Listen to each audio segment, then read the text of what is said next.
President Roosevelt. Welcome to the show today. This is Stories from the Attic. I'm Greg, and I'm here with my co-host, Martin Blanco. Great to be back, Greg. Oh, great to have you back, Martin. And Martin, today we're going to do a really interesting kind of twist on things, and that is, in the world of podcasting is all about cross-promotion. So I'm going to jump on your coattails, and we're going to talk just for a few minutes. Tell us, you are the producer, host and producer of your own podcast, at least one of them. At least one, yeah. So tell me about the one that's going to have a lot to do with what we're talking about today. Okay, my podcast, currently running on Spotify, but hopefully other platforms soon, is called I Wish I Were a Prosciutto. And it's about, writ large, not just prosciutto, but Italian food, Italian-American food, and the traditions that go along with the Italian-American table, how recipes maybe came to be, what they meant to families, what do we eat seasonally. So it's a celebration of the food in the broadest sense. It's the foundation of why we like half the food we eat in America, basically, right? I mean, and how to kind of hang on to it, because as generations move forward, we lose an ingredient every year, I hear. So at least more than an ingredient. Right. I mean, the way we go through life and we experience things, food, music, and pick a topic, and we think what we're exposed to, this is it. And then you dig a little deep and realize, no, this is what we have left. But the volume of choices in, let's say, fruits and vegetables, in dishes that we ate, the different meats that we ate, just maybe 2 generations ago. Wow. All right. It's so diminished. And what happened to these grains, or what happened to basically, we eat, in terms of meat, we eat chicken and beef. Right. Okay. Now, I grew up eating that, but eating a lot of pork and lamb. And people still do, but even that's disappearing little by little. Well, before me, people, in addition to that, ate all sorts of things like pheasant, squirrel, rabbit, turtle, commonly. Right. And now these are like exotic and rare, maybe even or frowned upon. If you're my wife who loves turtles, sure, and that's a discussion worth having. But it's not like these foods disappeared because of either animal conservation or sensitivity. And let's be honest, the way we factory farm our meats is sad and criminal and terrible. But I think that's PETA contacting us saying, there's a reason why. But all that said is we have less choices in fruits, in vegetables, in meats, and in menus of in menus. So I guess where we're going with this is we're looking at some old menus. Well, that's that. When you talk about digging a little deeper into what Americans used to enjoy, and some of this which may be gone, and then some of it was actually created for the moment in time. And so in my hunt and searches through the attics and basements of America, or at least northeastern America right now, before I branch out or have myself cloned. I'm coming across reams of paper at times, and so I'm picking through. And when I find an old menu, it's a mile marker for a point in history where we enjoyed a certain kind of food, or we enjoyed the food that was created by a certain kind of person, a master chef. A grandmother, a mom who just, wanted to apply this to a wider audience, maybe at a roadside stand. And so I love these menus, and I love seeing the juxtaposition of then and now in that, of course, however, always seeing the cost of things go so much higher. Oh, sure. And on yours, just to speak to your side of I wish I were a prosciutto, it's, how some foods no longer exist. And it's a shame that they don't. So what we're going to do today is, for the audience's sake, we're going to do this. This will be a visual for us, but we're going to read some selections from some of the menus in this pile of menus. If you can imagine the pile of menus as maybe the pile of of bones that Snoopy has in his dog dish, and he just is reaching and just grabbing and chewing and chewing. That's kind of what we're doing today, and we're just kind of picking one randomly from a pile. So Martin, why don't you pull anything that you want out of the pile in front of you? And clearly, I cannot choose the menu in front of me. No, almost went Princess Bride on you there. But I'm. My name is Montoya. Never mind. Never mind. You'll keep using that word. Anyway, so I have something here from. I'm just going to pick up at random. Sure. The historic Smithville Inn, which I believe is still open. But it says it's since the fabulous days of the clipper ships established 1787 in Absecon, New Jersey, and again talk about a feast for the taste buds. I'd love to go here and with this menu and order something off it, but they have it's on the menu, and these are the published prices, right? Right, exactly, right. Yes, please. Can I have your roast prime ribs beef au jus? A heavy cut for $4.95. Yes, please. Yes, please. Yeah, I'll take 2 and then 3 to go. Right. I love just underneath this beautiful ship that they have on their menu. It says famous for our Jersey Devil cocktail. I hope at some point I can find out what that is. But they have just a very neat selection. It's mostly, as you were saying before, it is mostly chicken and steak, but there is some duck. They have duck, here, right? A roast half duck, and if you've never had duck, I would kind of consider it. It's kind of like the bacon of chicken. It's got such flavor to it. The bacon of chicken. Okay. Yeah. Well, the bacon of everything. Chicken is it's like if you can the dark meat of chicken, of course, is the most flavorful because that's where the fat is. Yeah. But but otherwise, the rest can be. It's easy to overcook and it's easy to do. Yeah. But ducks are just to me all fat. It's almost like it's flying bacon to me because it's. If bacon had wings. And you wonder why people hunt. I mean, hunting for duck is like shooting bacon out of the sky. I mean, it's got to be like shooting bacon in a barrel. Look what I got. All right. I don't know how the. I made goose once. I've eaten duck, but I've made a goose once for Christmas. I said because I like doing traditional things at Christmas. Right. Italian. Because that's my heritage, but also the more traditional Anglophile, Christmas. Right. We're going to have the Christmas goose. Yeah, and it was expensive. I might add too. Right, and I got my goose from Butcher's Best Deli in Newtown. A little plug there, and it was. Okay. I will tell you this very briefly: the house never smelled better. Yeah, and if I could tell you. It smelled like Christmas dinner. I mean, it was just amazing. When we ate the goose, it wasn't bad, but the flavor in the meat did not rise to the level of the aroma of the cooking. It wasn't as strong.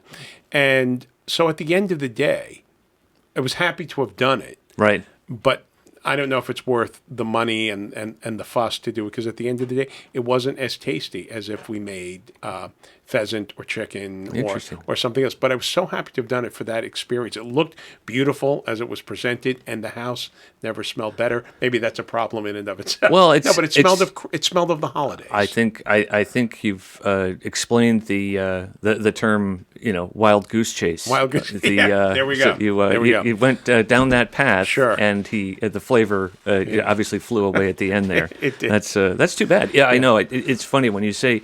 And again, I don't want to get too deep into the experience of taste buds, but when they talk about a game or gamey meat, there is something to that. And when you taste, when you taste chicken, when you taste duck, there's a different texture. There's a different sense. It is not, it's just they're fowl, to consume a fowl, which is a chicken or a duck or goose. There's definitely, I'm sure it has to do with, like you say, GMO raised or antibiotic raised chicken as opposed to, a fresh duck or a fresh goose. Yeah. There's definitely a difference there, but it's different to the palate and it's different to the brain too. But I think it all has to do with probably, and I don't want to tell you how you got the goose wrong, but you rendered all the flavor out of the goose would be. I might have inadvertently. So if you just tossed the meat and drank the juice that was in the pan, I think it would have said That's where it there's went. a cocktail. Or mix it with Grey Goose vodka, and I don't know. Or taking a slice of bread and rubbed it against your walls, because it's amazing how much how much flavor. I live for the pan drippings. Right? Okay? Yeah. Who doesn't? And when right? I cook at home, sometimes I'll do a little Homer Simpson for the entertainment of my entertainment for my wife. I'll go pan drippings. But yeah, that's where that's where the flavor is. That's where the flavor is. Right? Yeah. Sure. Yeah, it's okay. Yeah. Well, so what else is on that menu? What else? We got. Let's see. So to complement your dinner, the following accompaniments, interesting, sounds like music, are served: homemade preserves and relishes, fresh vegetables, a garden salad with choice of dressing, hot homemade bread, and country butter. Country butter. Country butter. Country butter. What country? I don't. Yeah, Olivia? I know. Olivia, Canada. I don't know. That chili butter. It's got a spice to it. Okay. Your choice of dessert and a beverage. All that comes with a $4.95 prime rib. That's amazing. And that is not the most expensive. Let's go to the meat. The most expensive is the broiled prime sirloin steak, trimmed full 18-ounce steak. My God, I'm getting hungry. Comes with its own side of Lipitor. No, they didn't. They probably didn't have Lipitor back then. But. And a Zempic chaser. Yeah. The chopped tenderloin steak. The filet mignon. That was with the fresh mushroom caps. That was $5.95. But the whole Maine lobster, which again not priced by the day, which is how we see it now. Typically when we do it, yeah. Yeah. It was $6. So man, So let's work on that time machine. We'll let you pick a menu, Martin. Just pick anything. Okay. Can I cheat? Can I do two? You can do. You may do. Because I want to do two. Because the first one, it's not a menu. It's a recipe for chicken regal. And the reason why I want to pull it up is when I first glanced at it. Right. And it has to do with how quickly I looked at it, coupled with the way the type struck the paper. Right. So it looks like chicken bagel. And that's true. And well, so is it stuffed with lox and cream cheese? No, it's not. But for chicken regal, and it's hard to read some of it because of the way the typewriter struck it. But we have 1 cup of cubed cooked chicken, 2 tablespoons of chicken fat, 2 tablespoons of flour, the drippings, 2 cups of ilk, which I'm going to make the leap here. I'm going to go out on a limb and say that's 2 cups of milk. It's better than milk. Right. 1 cup cooked peas, 1 cup chopped mushrooms, 2 tablespoons chopped something pimento, 2 egg yolks, 1 teaspoon of salt, and then it gives instructions on what to do with this. And they are, I would say, hard to read because it does fade out, but it sounds. I was disappointed it was not a bagel. Right. It's chicken regal. Chicken regal. It sounds good, but the real menu that I found that caught my eye for so many things was. And what's this place? This is John Real. John Real. Okay. Sunday brunch, and I think that's Peel.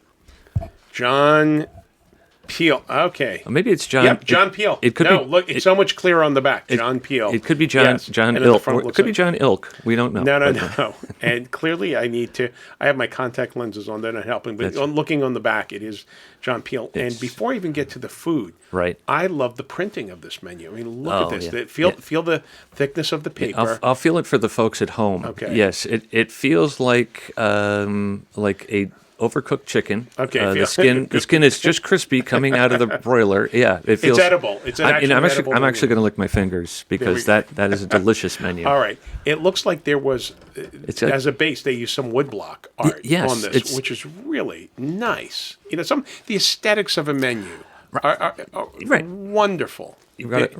And it puts me, when I see a beautiful menu like that, I'm already into the food. Right off the food, maybe the food's terrible, but I'm already enjoying myself. Well, who's going to go to a Broadway play with a burlap curtain, right? I mean, come on. I'm not. But I miss menus because now so many places are moving to digital, and it's irritating. But I miss this kind of aesthetics with the beautiful blockwork. There is a bugle, John Peel of a bugle. Now I open this up. This is a brunch menu, and while this looks like it's old, it's not. I don't think it's that old. But Thirst Quenchers, Bloody Mary, $1. Ramos Fizz, $1. champagne orange, $1. Wow. Okay, brunch menu, served from noon till 3.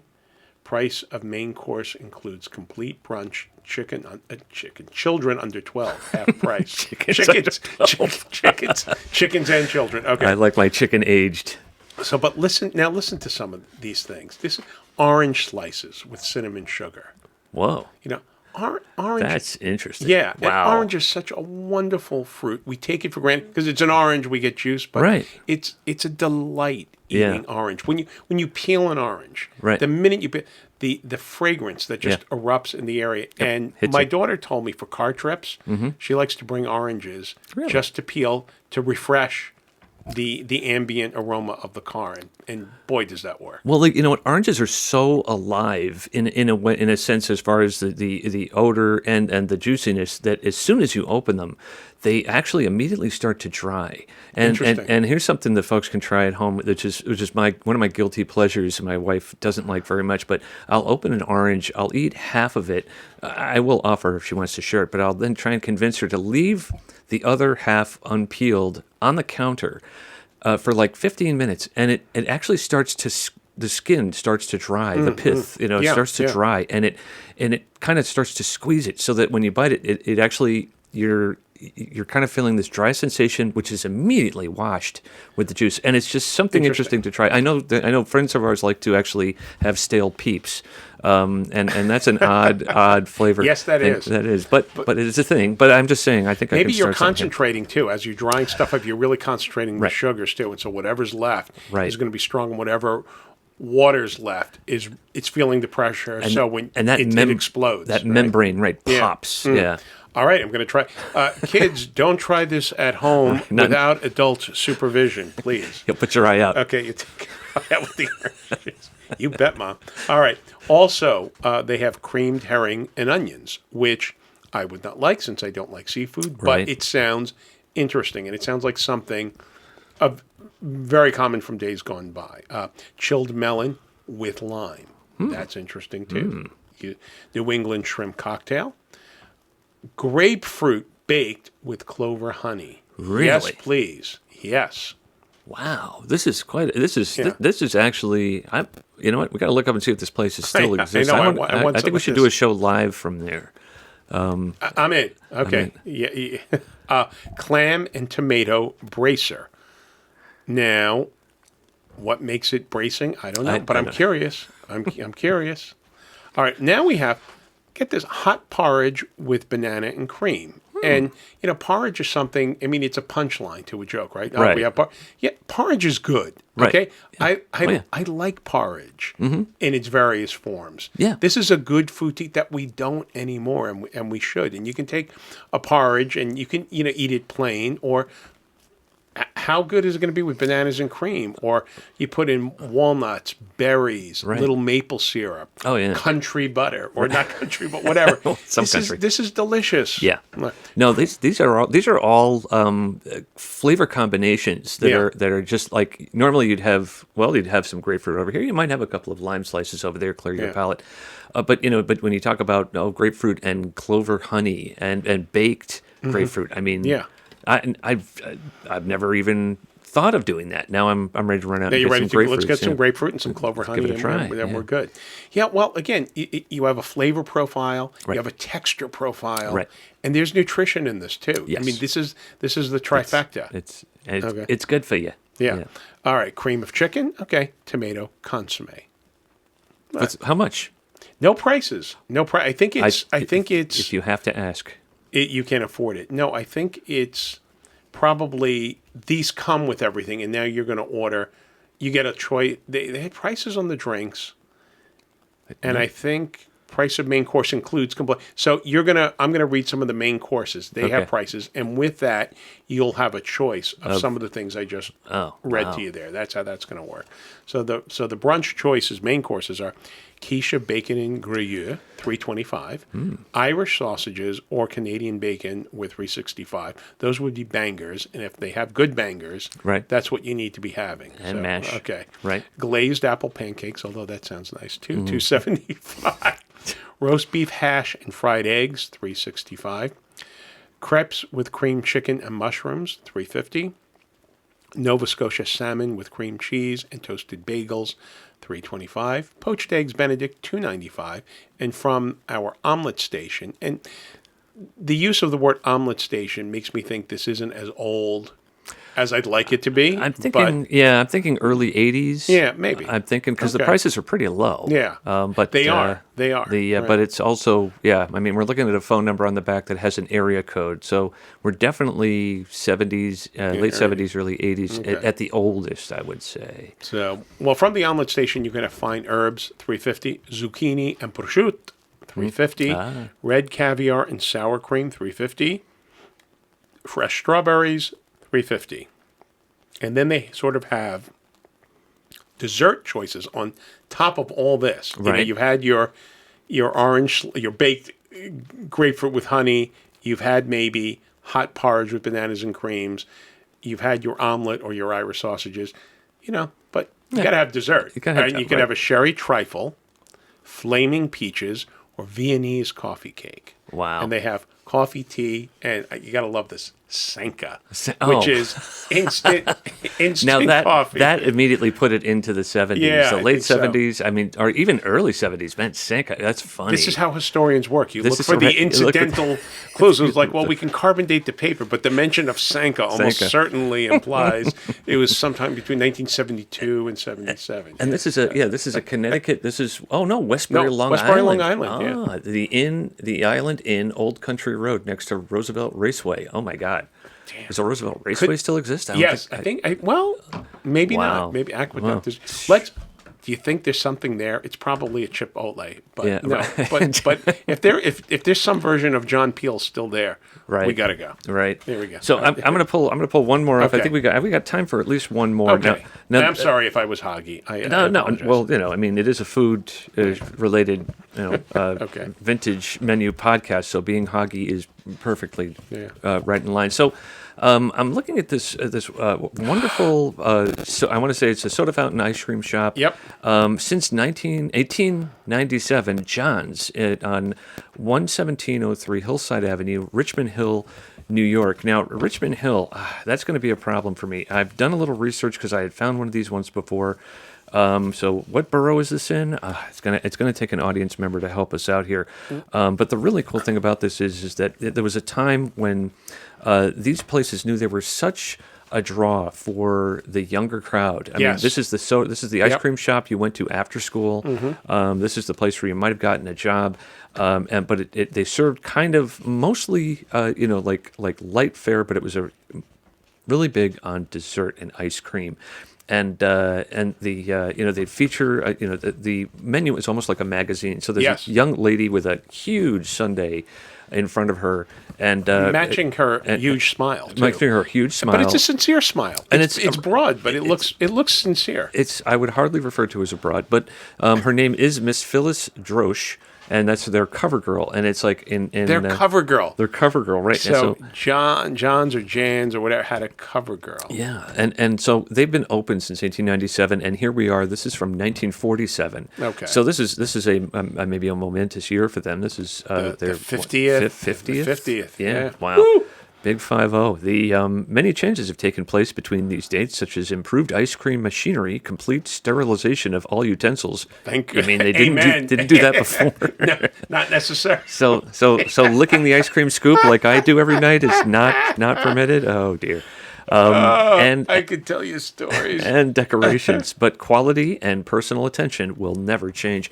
So basically, it starts with like, is today your birthday? And it says, happy birthday, John's has a treat in store for you. Prove it's your birthday by driver's license, army discharge papers, birth certificate, or other means, like maybe your mother. And a special sundae made just for you is on the house, free of charge for nothing, because we wish you well this day. Free of charge for nothing. Free of charge. Now, I always learned that if you have, it can be dangerous, because if you have a room of 30 people and you ask each one their birthday, there is a 95% chance that two people will have the exact same birthday. Oh, yeah. And so if you get 1,000 kids in here, you could be giving away sundaes all day long. But anyway. That's why they closed. I think that's what actually was the economic demise. It was the birthday giveaway free. No, I'm totally This has a great little cartoon inside it, featuring Look at all the value-added bonuses to this thing. Yeah, I mean, it's like, how would you not? I mean, this menu was meant to be stolen, but like, so here's the menu, and I'll just read down some of the things. Imagine ordering some of these. The Super Duper for two. That's and each one has its own little subtitle underneath, and that says "Too much for one, but for two, it'll do."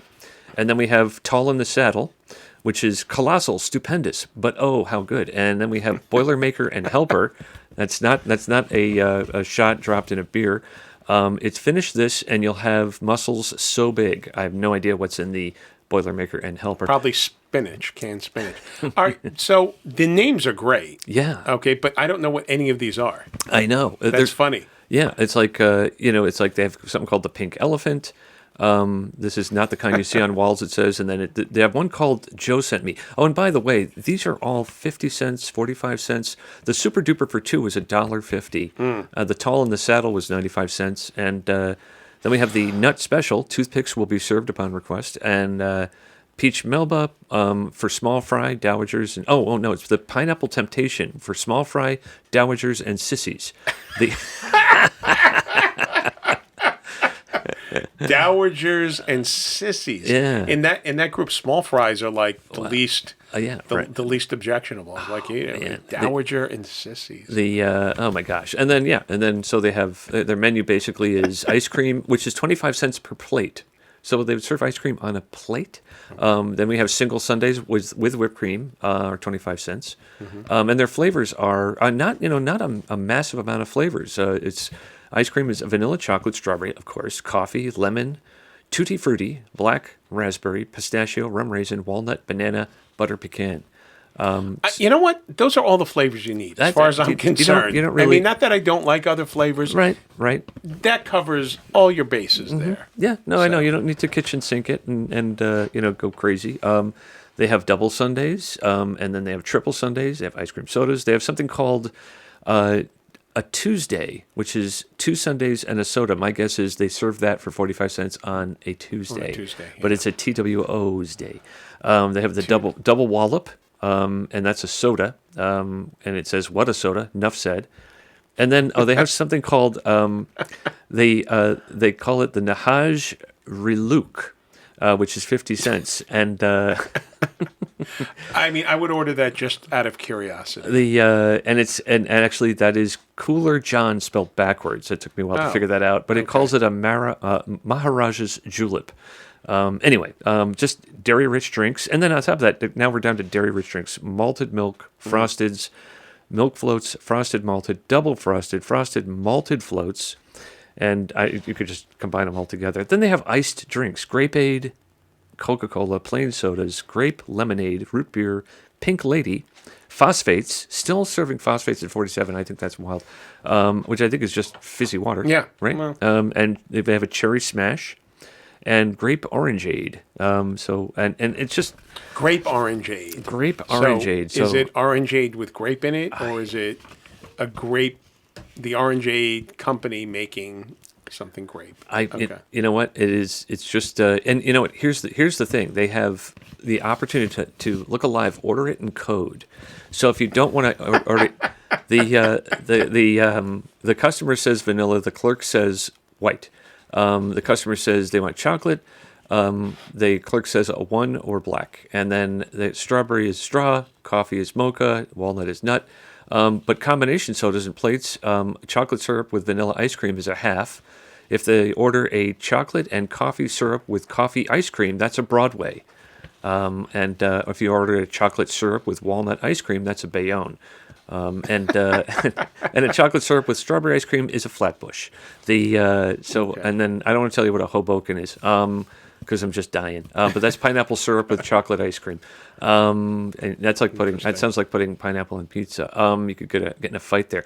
Anyway, lots of these are all just a wonderful look back, and it's all full of their articles that have shown up in newspapers. So there's this great picture of all these teenagers. The article was called Teenage Heaven. Teenage Heaven. Okay. Or Soda Fountain Psychologist in the Herald American in 1946. And you see all the kids showing up and just glomming down ice cream. And They never had it so good. But anyway, what a fantastic, and there's still a group out there on Facebook that I connect with from time to time, because I said this is the second one that I've found, and it's and they're very interested in when people find these menus, because they want to relive those halcyon days of the ice cream shop. What is a halcyon day? I don't. Is that maybe another Sunday I can order? Why not? You've just created your own new thing. I'd like a halcyon Sunday, please. That's what day. That's halcyon Sundays. Halcyon Sundays. Yes. You neglected something. There's a little short story in here. It's called A Goofy Fable. Let's hear it. By Peter Cartwright and Dick Firestone. So give us the first paragraph. It's maybe 200 words. Yeah. Maybe a little more, but it needed two people to write. It's going to be a two-parter if you read the whole thing. All right. I'm going to read it as if I was Orson Welles. No. Just kidding. Read it with a mouthful of ice cream. Once upon a time, there was an ice cream parlor whose specialty was super colossal, tremendous sundaes.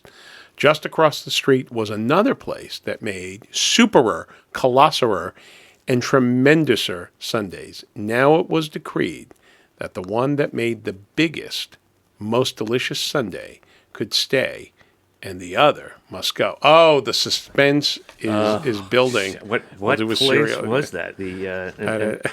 Let's see. Is the capper? What's the capper to that? So the capper is. So remember, folks, the next time you order a sundae, dig down through the gooey whipped cream. Who knows what you may find? Some lumpy pistachio underneath. So it's a cautionary tale. A cautionary tale. Yeah. Cautionary tale. Interesting. It's not. We're not talking Ernest Hemingway here. We're not talking. No, we're not talking Henry Miller. We're talking.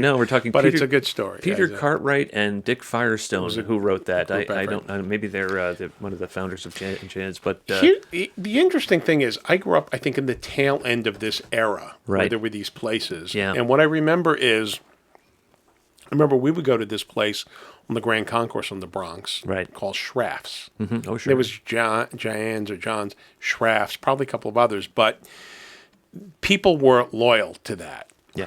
And then once these places started selling their ice creams, maybe in stores that you could take home, it's like, no, we're a Schraff's family. Yeah, right. No, I'm not. I wouldn't dream of touching. And it's interesting because also it's brand loyalty, but the commitment was real and was intense. Yeah. And you could probably tell where the people grew up if they had Jan's ice cream, or they were talking about Jan's or Schraff's. And that we are a ritualistic society. Yes. And that's what makes a good beat cop, right? The people, places, the things they do, and the times they do them. And these soda fountains, these ice cream shops, we all have them in our past, and probably still wish they were there. And just like all these menus we've read today, again, working on that time machine, Martin. We're going to build it, and we're going to go back, and we're going to be able to not only enjoy these foods once again, but at the price that they once were. Most importantly, before they. Oh my God! I'm getting a text. That means it's time to end the show. Okay. For today, this was really good. You know what? I recommend everybody to do these two things. One is, don't throw out any old papers before you look through and see if there isn't an old menu in there or anything else. If you do, absolutely get in touch with me. And number two, check out Martin's podcast. I wish I were a prosciutto. I wish I were a prosciutto on Spotify. That's right. I wish I were a prosciutto. And I think you'll get an absolute kick out of it. And Martin, thanks so much for being here today, and thank you for your time, and thank you for sharing with us the importance of chowing down. This was my pleasure. All right. Thanks, Martin. Thanks, Greg. Bye-bye.